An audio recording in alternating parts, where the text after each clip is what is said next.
This is a story of mountains, a tale of two mountains perhaps. It's about an uphill climb, it's about rain, it's about exhaustion, it's about rainbows. Or in other words, it's a test of ultimate will, the heartbreak climb uphill. More than blind ambition, more than simple greed, more than a finish line must feed this burning need in the long run.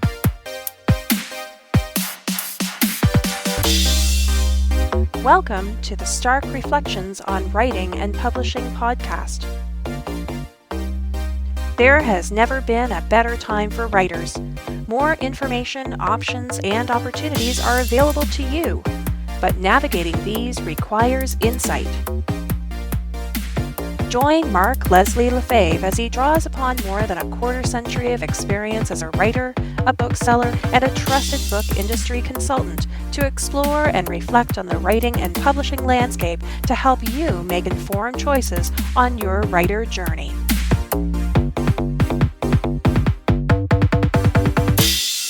Hello, Reflectives, and welcome to episode 427 of the Stark Reflections podcast.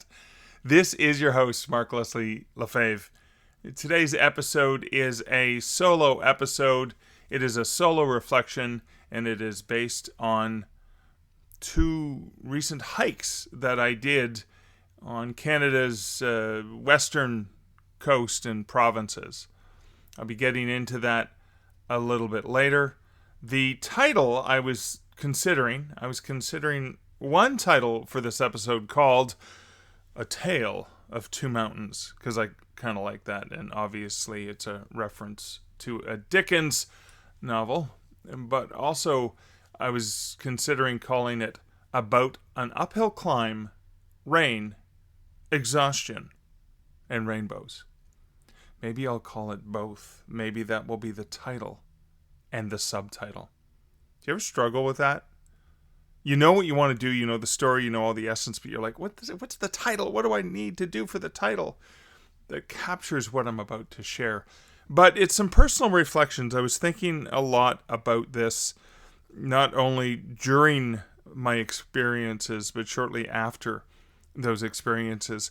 And I want to tie them back into, of course, what this means for us as writers. I think the connection should be very obvious and clear, but I'll dig into that because I'm sharing my own reflection. So this, again, is another solo episode. My apologies for not getting to the interviews, but I am in a time crunch with a lot going on, and I want to get this episode recorded so I can get it scheduled for coming out on Friday, August 1st. Can you believe it's August already? August, I was sharing this with a friend who loves Halloween as much as I do. It's like, oh my God, it's almost August. And August sounds like autumn. And autumn is when Halloween comes. So yay, Halloween's almost here. So even though I'm upset that means the end of summer is nigh, I don't want to focus on that. I want to focus on just how much I'm enjoying the summer weather, enjoying being out and being active. I'll get into that a little bit later. But again, there's that pressure. It's like, oh my God, I only have so much time. I want to flip that on its head and think of it as, yay, there's another month of summer. Yeah, right? Another month of that August. And then summer technically doesn't really end until, the 21st of September. So we really almost have 2 full months of summer. Look at me being all positive and crap. Anyways, I am going to play a word about this episode's sponsor and then get back into the main content. I am going to avoid comments from recent episodes, and personal update is, well, the whole episode's a personal update. So let me roll the bumper and we can get into this episode's sponsor. This episode is sponsored by my affiliate link to ManuscriptReport.com. You can get access to all kinds of great marketing assets based on the content of the PDF that you upload at ManuscriptReport.com. You can also save $5 off if you use the code MARK5. That's Mark 5, the numeral 5. And that'll get you $5 off, and you'll get a 24, 5, 6, 7, depends on the content itself, page report that details a whole bunch of elements from your book that are going to help you with the marketing of it. For example, just recently, I loaded my co-authored book, Lover's Moon, that I co-authored with Julie Strauss. This was a romantic comedy in my Canadian Werewolf series, the backstory of the two main characters, Michael and Gail, and how they first met and fell in love. They're friends now, but this was the love story that we wanted to write together. And this is kind of how the report opens. It kind of does a summary. It says, "What if the love of your life was also your greatest danger?" Lover's Moon is a sweeping, sensual romance set against the electric pulse of New York City, where secrets run deeper than the Hudson, and passion is both salvation and curse. Michael Andrews is a best-selling novelist with a secret that keeps him in the shadows, a secret that makes intimacy impossible and loneliness inevitable. Gail Summers, co-owner of a quirky occult shop, has sworn off men after too many betrayals, her heart guarded by wit and cynicism. When fate throws them together, their connection is instant and undeniable. But as their relationship ignites, so do the forces determined to tear them apart. Jealous rivals, haunting pasts, and the monstrous truth Michael hides. Each month, as the full moon rises, Michael's absences grow harder to explain, and Gail's trust is pushed to its limits. Their love is intoxicating, but every secret comes with a price. Lover's Moon is the story of longing, sacrifice, and the wild hope that love can conquer even the darkest of curses. Perfect for fans of paranormal romance and emotional, character-driven stories, this novel will sweep you off your feet and leave you hungry for more. So that's the initial summary. It gets into sales copy later. It breaks it out and says it's genre-wise, it's 25% urban fantasy, 60% paranormal romance, and 15% contemporary drama. Some of the sales copy bits include Outlander meets Bitten, Moonlight meets The Time Traveler's Wife, Discovery of Witches meets Before Sunrise. And then the sales copy that it gives at the end, alongside all kinds of other great keywords, etc., is, what if your greatest love was also your greatest danger? Dive into Lover's Moon, a spellbinding paranormal romance where passion and peril collide in the heart of New York City. Michael Andrews hides a secret that could destroy everything. Gail Summers has sworn off love until fate throws them together in a city that never sleeps. Experience a sweeping, sensual story of longing, sacrifice, and the wild hope that love can conquer even the darkest curse. With electric chemistry, haunting secrets, and the pulse of New York as their backdrop, Michael and Gail's romance will keep you turning pages late into the night. The reason I went into detail to explain this is when I look at that copy that came from this report, auto-generated report from Manuscript Report, and I look at the sales copy we have for Lover's Moon, which I think is pretty awesome, actually. Hang on, I'm getting it. It's right here. Here's what we have on the back cover of the book. He's an alpha wolf and a beta boyfriend. She's dated every monster in New York City. It's time for their meet cute. And of course, that meet is spelled M-E-A-T. And when I look at this, when I look at the description we have, Michael Andrews, a Canadian living in New York, is learning to live with the side effects of lycanthropy. Other than waking up naked and bloody in Central Park once a month, he's managing just fine. If only he could finish a book he's supposed to be writing. If only he could find someone he trusted enough to tell the truth to. Gail Summers may not have her love life in order, but at least she's smart about things that really matter. She runs the coolest occult shop in the city and is a preeminent scholar of the occult. She's made a vow of celibacy so she can spend this year focusing on her work and her self-care.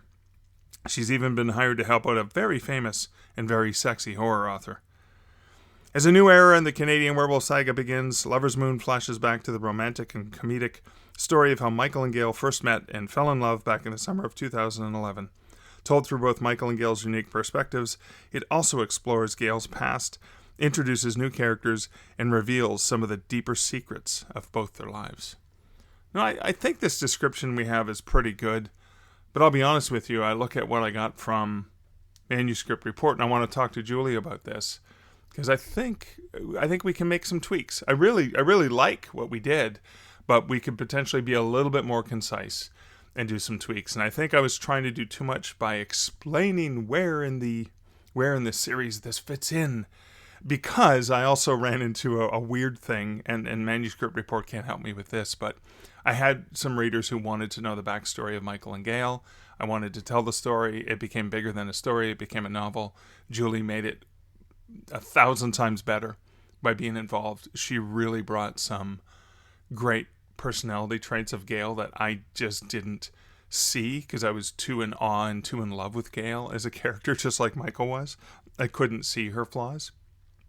And that was such a good experience, of course, that we co-authored the next book, which was back to the standard action adventure comedy, paranormal comedy, urban fantasy elements of Canadian Werewolf with Hex in the City, and she still did amazing things for Gail's character, giving her more depth, etc.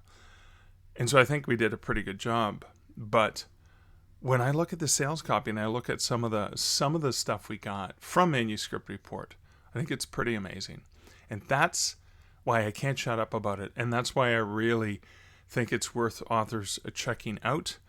So, again, I know this is a long ad read, but I'm hoping it provides you some insights into why I think it's valuable and where I think it can help me as a writer, and potentially where it might be able to help you. You can, again, check it out at manuscriptreport.com and use the affiliate code MARK5 at checkout to get $5 off. But you can also click the affiliate link over at starkreflections.ca. So I am back home from a trip out west. I'm going to be talking a lot about the trip out west. I flew back from Calgary, got in the wee hours of this morning, and I'm recording this on Wednesday, July 30th. I left Liz in Calgary. She was staying with a friend overnight, and she's going to slowly make her way back across the country.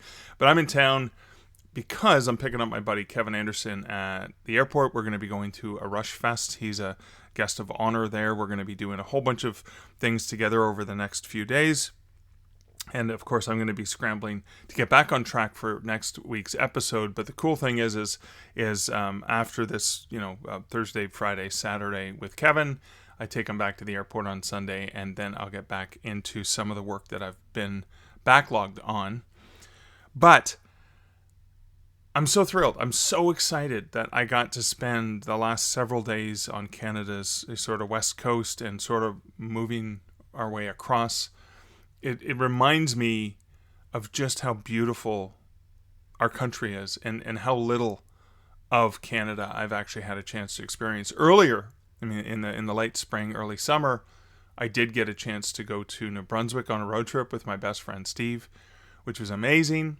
Such a great experience. And then I got to do road trip with Liz. We went all the way, from Vancouver Island, took the ferry across to Vancouver, spent some time there, then some time in Victoria, some time in Vancouver with the kids, and then some time kind of working our way across BC and Alberta, where we got to just explore together. And it's a reminder of just how much I love exploring things with Liz. And even our visits to Lake Louise, which we kind of in both our minds, we'd both been, I'd been to Banff, to the beautiful Banff Springs Hotel, stayed there for a conference in the early aughts when I was with a university bookstore, McMaster.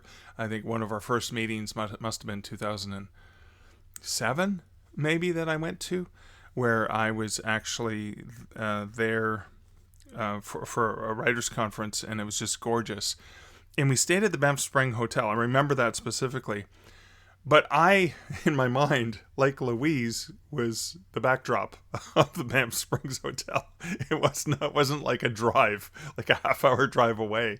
It was, you walk out Banff Springs and there's the lake. And in my mind, I put those two things as the same place.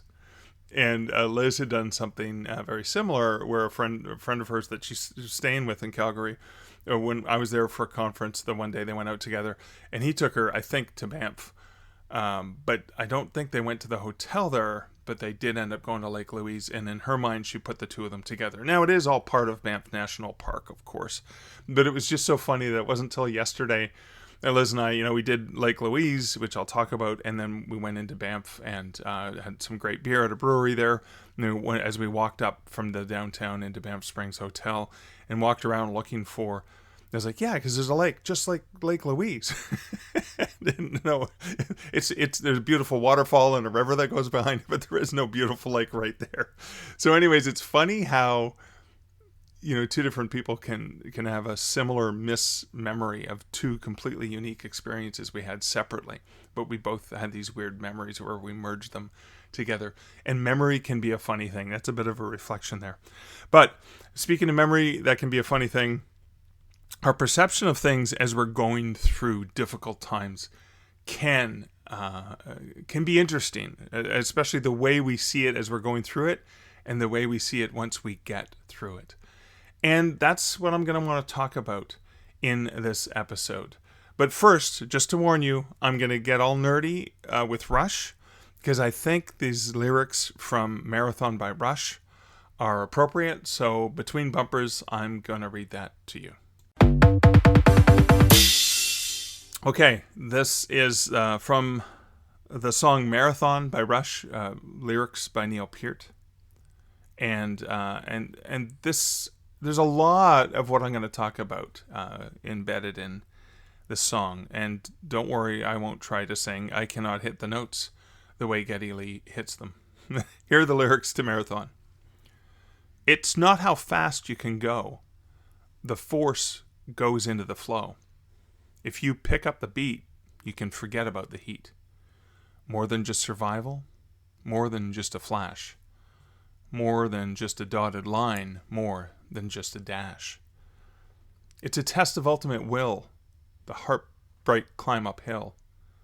Got to pick up the pace if you want to stay in the race. More than just blind ambition, more than simple greed, more than just a finish line, must feed this burning need in the long run. From first to last, the peak is never passed. Something always fires the light that gets in your eyes. One moment's high, and glory rolls on by, like a streak of lightning that flashes and fades in the summer sky. Your meters may overload. You can rest at the side of the road. You can miss a stride, but nobody gets a free ride. More than high performance, more than just a spark, more than just the bottom line or a lucky shot in the dark. In the long run, you can do a lot in a lifetime if you don't burn out too fast. You can make the most of the distance. First, you need endurance. First, you've got to last. So those are the lyrics from Marathon. And of course, I love the way that Neil puts these thoughts together because it's so applicable to the life of a writer. But it's so applicable to the importance of endurance, or as I often say, patience, practice, and persistence. And as I was thinking a lot about recent interviews I did, like Johnny B. Truant's The Artisan Author, it's that burnout that a lot of writers can face. And that thought that, oh my God, I've been doing this for so long.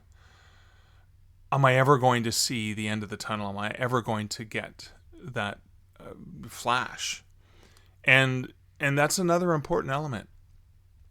One moment's high and glory rolls on by, like a streak of lightning that flashes and fades in the summer sky.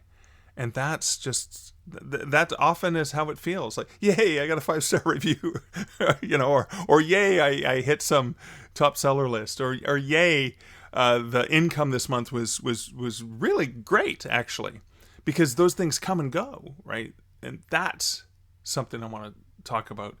And again, yes, I nerded out on Rush, but I think it's kind of important, and it's in line with the things I want to share. And I'm going to roll a bumper, and I'll share the main content of this episode.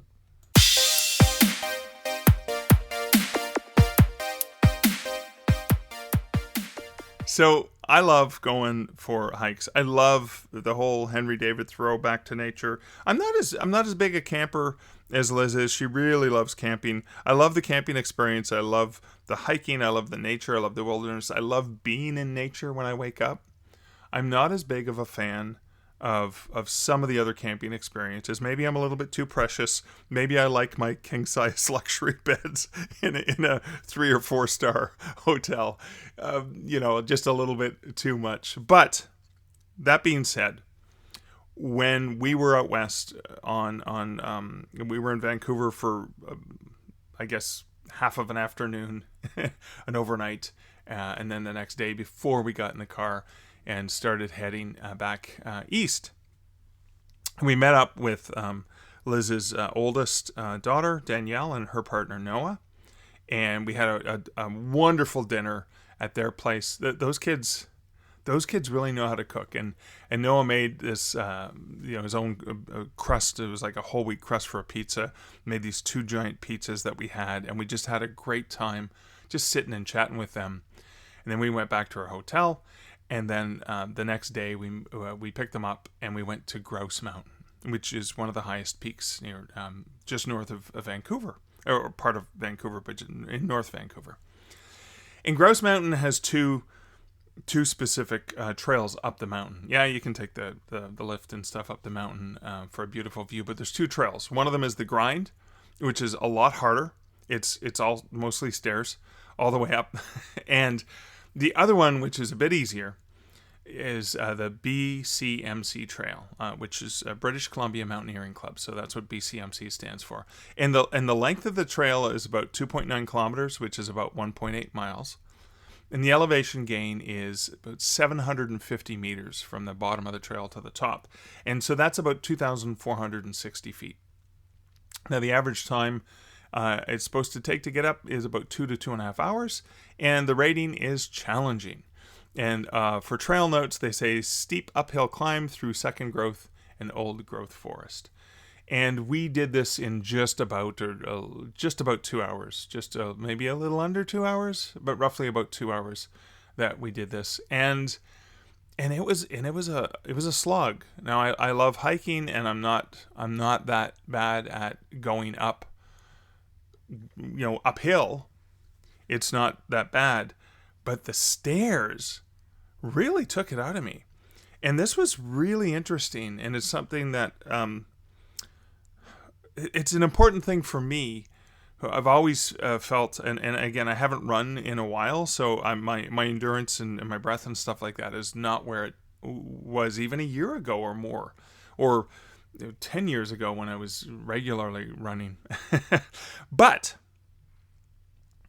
we did it, and I was the one who needed to take the most breaks. I needed to stop and catch my breath. And there were times going up when my legs were just wobbly, and I've got pretty solid, strong legs. I mean, I'm a big, heavy guy, therefore my legs have to carry a lot of weight. But I realize I'm carrying an extra about 20 to 30 pounds, which is tough enough. But going up, and the elevation wasn't that high that there was a lack of oxygen, but I was just really significantly winded. And I slowed the group down because I was the one who needed to stop along the way. But what I learned from that is twofold. It's that the view once we got to the top was spectacular and beautiful, and it was amazing. Now, Liz and I were in a rush because it took us a little bit longer than we thought. I think we overestimated our athleticism. So we took the gondola down and didn't have a chance to check out other things that were available at the top of the mountain, because we needed to get back on the highway, because we knew there was like a 7-hour drive to the next destination, and we wanted to have left. We were thinking we would leave by 1 p.m. at the latest, but it was like 2 p.m. at the latest that we ended up leaving. So again, we got in before nightfall. We got into our next destination, but it was kind of like this timeline because I had a hotel booked and stuff like that. But in any case, it was such a wonderful experience to know that we had done it.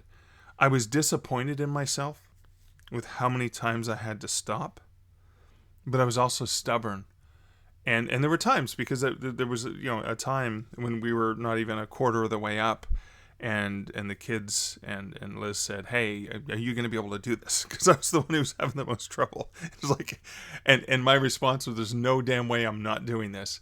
I don't care how many breaks I have to take. I'm catching my breath, and we're going to keep going. I'm going to keep pushing on." And that's an important thing. So that's the thing I want to focus on there. I'm not doing it with the speed that I anticipated. I'm not doing it with the strength or the endurance that I thought I had. I'm going to take a break. I'm going to catch my breath, but I'm going to get this done. And nothing's going to stop me. And that was the important thing that I was realizing. Is sometimes we plan things out and we have an idea of when things are going to happen or how they're going to happen and the speed with which they're going to arrive. And there are things beyond our control. I couldn't control the fact that I was winded, right? I could have planned for it and prepped for it and done some training and stuff like that. And I definitely plan on doing that. But I couldn't anticipate that I was going to be that badly, that I knew it was going to be difficult. But I couldn't anticipate how difficult it was going to be, and how out of breath I was, and how exhausted I was, and how many times I needed to lean against a tree and just go, "It's okay, I'll catch up with you guys." I took the breaks so I could catch my breath. In the Rush song, I rested at the side of the road because my relay's overloaded. But I got back and I kept going. And it was a different timeline than I expected, but I still made it happen. And so don't beat yourself up if you're not able to do it in the way you initially thought. You might have had to take a different trail. You might have had to take a different approach to it, right? Because I thought the approach is, well, let's just go and give her all I can and just go. I don't care until I'm exhausted. But there were times I, almost stumbled. And a fall, it was a very steep fall, would not be pretty there. But managed to do that. So that was lesson 1. Lesson 2 was Lake Louise. So Lake Louise is in Alberta. It's in a part of Banff National Park. And Liz and I camped there. We had a campground. Now, here's the interesting thing. So we were looking at the forecast, and it said, okay, 3 o'clock, 40% chance of rain, 4 o'clock, 50% chance of rain, 5 o'clock, 30% chance of rain, 6 o'clock, 20%, and it just kept going down. We're like, oh, okay, we'll get a bit of a rain, and again, it was supposed to be light rain. Get a bit of rain in the afternoon, no problem. We'll still be fine camping and stuff. So we get to the campsite. It's absolutely gorgeous. It's beautiful. It's on the Bow River, and you can see the Bow River from our campsite, and the facilities were fantastic. And, the firewood was wet because it had rained a little bit earlier, but it was sunny at that point. And so Liz thought, well, before we, go to do dinner and stuff like that, let's take a walk. Well, there's some amazing trails. So we went on the trail really close to the campsite. And I have to mention the campsite is surrounded by an electric fence to keep the big bears and stuff out. So that's kind of a cool safety feature. And so as a pedestrian, there's certain places where you can go and through a gate and stuff like that that the bears can't get through. But anyway, so we crossed the other side of the gate, and then we walked along the Bow River, which is absolutely gorgeous. There's something about it is the glacial water that comes from the mountains, just the color, the sort of the aqua, sort of greenish blue. That's just so gorgeous, so beautiful. So we were just stunned by the Bow River Trail. So the Bow River Trail was about a kilometer, roughly, from our campsite to where we picked up the tramline trail. Now, the tramline trail, we had misunderstood this. The tramline trail is considered moderate. It only goes an elevation up to Lake Louise, the actual lake itself. It goes up to an elevation of about 220 meters, which is about 722 feet. And we thought it was about 2.8 kilometers. And so it was a certain time, it was 5 o'clock, the sun was out, and we're hiking, and it was even cool enough that Liz had a sweater on, I had a hoodie on. We were starting to get warm, so we both ended up, I tied my hoodie, the sleeves of my hoodie around my waist, and then we started going up, and it was nowhere near as bad as Grouse. But of course, my legs are going, "Hey, yesterday you just did this this Grouse Mountain thing," and the slope was way easier, but it was still a significant slope. And again, we didn't have to stop to catch our breath, but we weren't going as fast as whatever. And it was pretty much most of it was gradual uphill. Some of the spots were a little bit harder than others, but no big deal. But then, as we were walking, and this is the important thing, as we were walking, the clouds were looking, and this was what, 5:30, and the cloud cover is supposed to have been gone based on the forecast, but it's not looking good. You can see the clouds over the mountains coming in, and then you start to hear the thunder, and lo and behold, we're maybe about 1.5 kilometers in, and it starts to rain. It's a light rain, no big deal. It's refreshing because we're hot. And we're thinking, well, it's 1.5 kilometers. We're practically halfway there. Let's just keep going, right? So what? We get a little bit wet. We can maybe see if we can take one of the shuttles back down. There were shuttle buses and stuff available to go up and to come down. So I thought, no problem. If it's raining, whatever, it's a light rain. If we need to, we can take the shuttle back down, whatever. And that was mostly because of the fear of slipping in the mud and stuff like that rather than the walk, because we love walking. And then the rain starts to pick up. And we end up going another kilometer and thinking, when are we going to get to the end of this? And there was this weird thing that happened. I started to get really negative in my attitude. And Liz is like, no, I'm manifesting sun and rainbows. This is going to end soon. We're going to get there. And I'm thinking, okay, as we start to get to what feels like 2.5 kilometers, and we're almost should be there, it's not coming. And the rain gets heavier, and we're completely drenched, just completely soaked. My t-shirt's soaked. My head is just dripping water. My eyebrows are catching, pulling the water up above my furrowed, burnt eyebrows, like my angry eyebrows from what's that, Mr. Potato Head. And Liz just keeps this positive attitude the whole time. And I'm becoming Mr. Grumpy Gus. I'm just like, what the heck? Why didn't we turn around? Because, or are we on the wrong trail? Because, and all the signs were pointing in the right way. It felt like the trail was never ending. And there's like, here's another slope we have to go up. And the rain is hitting harder. And there's big puddles that we have to navigate around and mud and stuff like that. And as we kept going, we go around a corner. And I'm like, oh, okay, we're going to see it just around that next corner.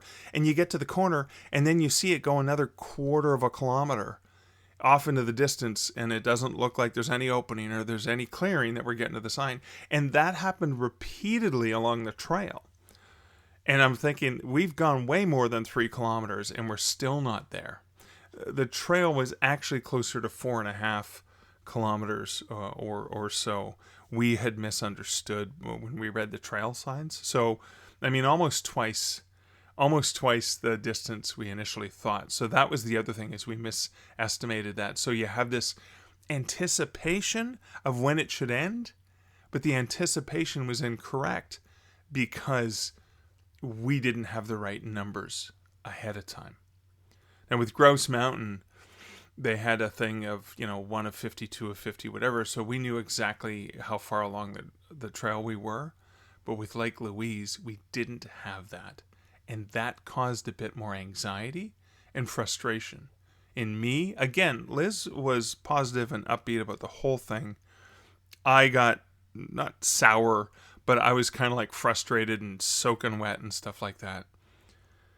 When we finally get up to Lake Louise, we finally get there in the big parking lot, and you see all the buses bringing people in, and a whole bunch of people hiding under some of the shelters there. We're just completely soaked, dripping wet. We do the massive walk across the giant parking lot. We get into the facilities and go into the washrooms. And again, it was like, is there a blow dryer where I can maybe, because my hands were numb. We were so cold, because we're cold and wet going up this mountain. And then we thought, well, we're here anyways. Who cares if it's raining? Let's And that was the thing that kept us going. Even in my grumpiness, is I really wanted to see the lake, and I wanted to get there on foot. So I was determined that we were going to get there on foot, even though I was grumpy about the whole thing. We finally get there, we walk up, and because it's still raining, we get to the lake, and there's few people, very few people. Like, so some people with umbrellas and stuff are looking at this beautiful Lake Louise, and we're completely soaked. And so we take a few pictures there. We're soaked, we're happy, and it's as beautiful as I remember. Actually, more beautiful than I remember, or Liz remembers when she saw it. And then we go up to the chalet. There's a coffee shop and stuff like that in the hotel there. And it's like, this coffee's just so we could hold the coffee and warm ourselves up. So we get in there, we have some coffee, we get a scone just, to have some nourishment. And we start to not dry off, but we're a lot more dry. And then we see a rainbow come out, and the sun comes out, and we go out and take a picture and try and capture the rainbow behind us. And then we went back, and of course it's now way more crowded because it's not raining anymore. The sun is out, and you can see the beautiful rays of light coming down. And Liz and I took some photos there, and we're still wet, but we're more damp, not soaked, completely soaked. And I remember looking at Liz at one point and just thinking how lucky I am to have someone in my life who, when I am grumpy and crabby and not wanting to go on, that I have somebody there who's manifesting positivity and is pushing me to something that I know will be good in the end. She pushes me to be a better person. She pushes me to push myself in, physical endurance. And those are such important elements. So again, like the first story, part of it is, it was hard, it was frustrating, and it seemed like it was never going to end because we misunderstood the length. And it was like, oh my God, why is this not over? And that was adding to the anxiety and frustration. But I'll be honest with you, I would do that again 1,000 times. I would do that again. I would walk through the same rain, the same cold, my hands are so numb I can barely feel them, for the experience of getting to the end and seeing that gorgeous, beautiful lake, and seeing the sun come over and peek through the clouds, and the beautiful rays casting down there. The magnificence of our world, the magnificence of nature, and the beauty that was there. So worthwhile. Such an incredible experience. It took us longer to get where we thought we needed to go because we miscalculated. But we stuck it out and we kept with it. And the reward was magnificent. The reward wasn't just the beauty of seeing the sight. The reward was kissing Liz in front of Lake Louise, was looking at her as she looked in awe at the lake and seeing the magic in her eyes. The reward was knowing that we did this together, knowing that we persisted and pushed one another. Well, she did most of the pushing, and I was grateful for that.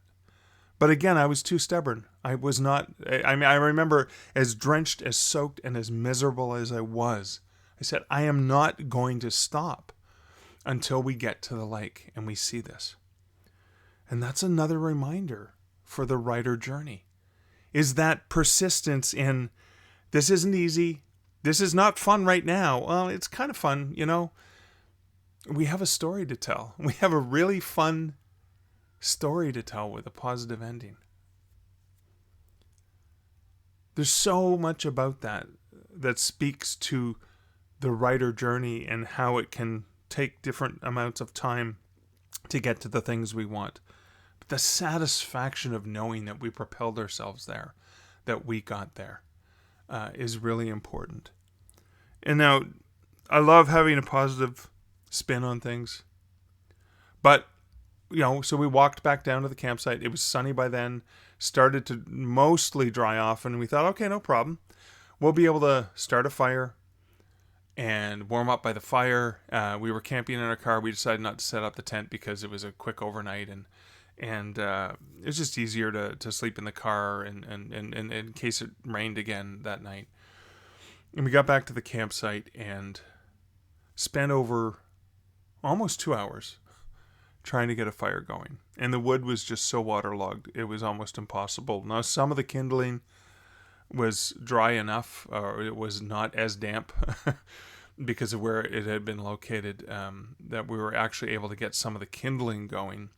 But I could not for the life of me get any of the smaller logs to burn. It was useless. And again, we spent a long time doing that. We kept at it. We kept persistent. The fire kept going out. We kept trying again. We kept relighting it. We kept doing all the things that we normally do, and it never lit. So there's no happy ending there. We're like, yay, and finally we got a roaring fire going, because that was not going to happen.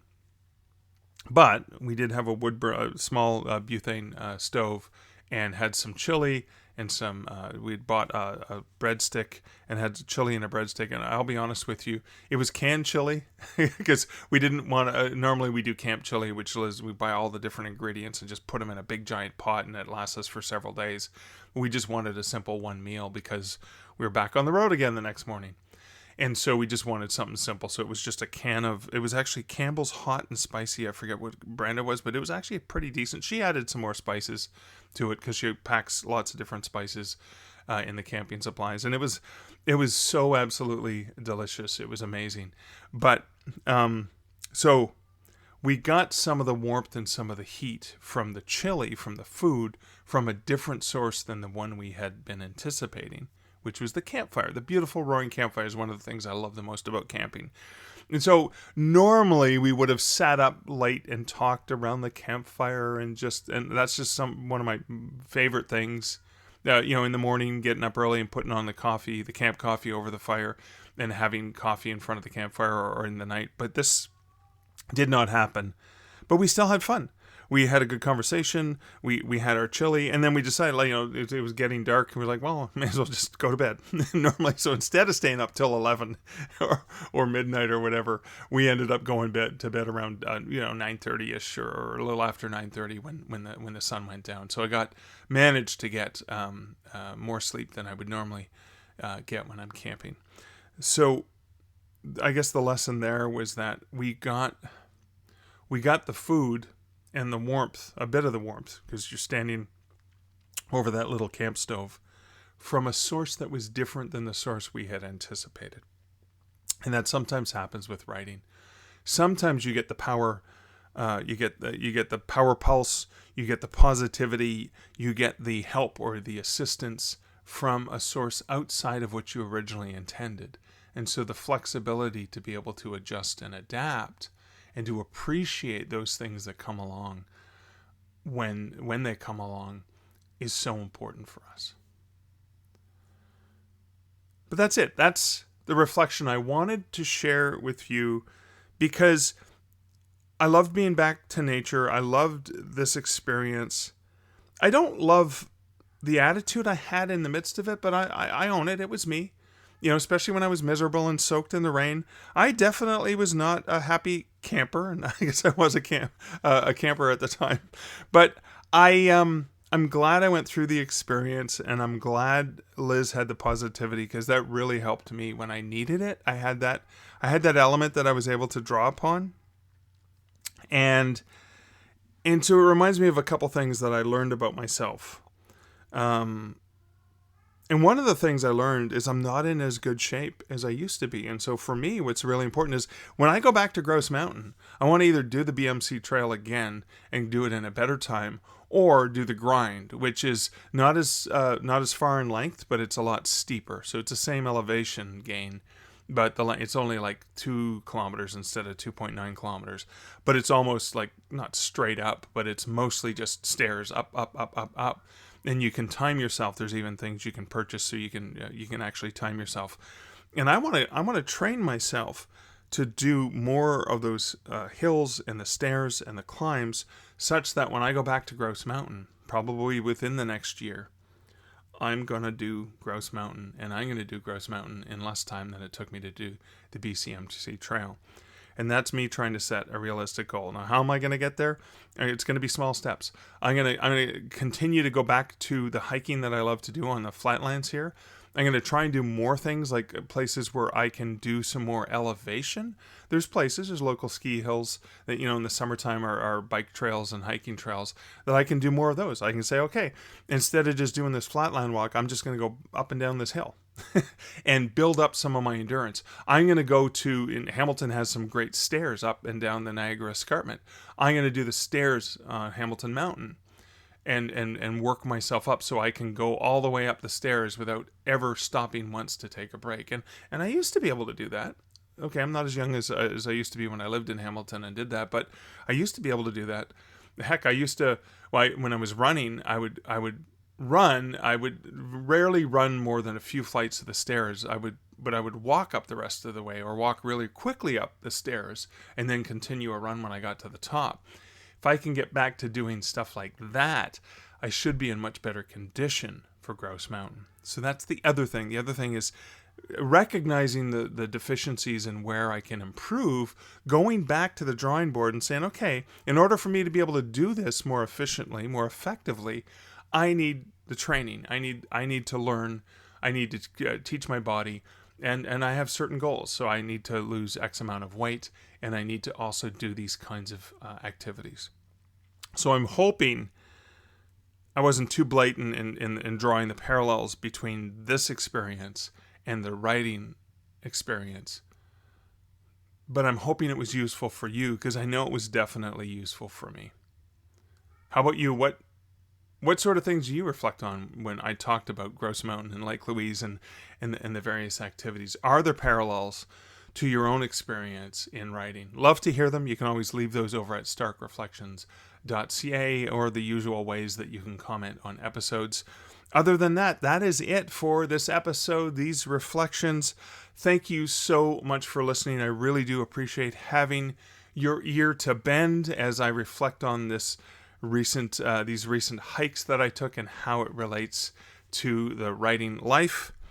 But until next week and until next episode, this is Mark Leslie Lefebvre thanking you so much for listening, and also, of course, wishing you great writing and good Stark Reflections. Thank you for listening to the Stark Reflections podcast. You can find show notes for each episode at starkreflections.ca.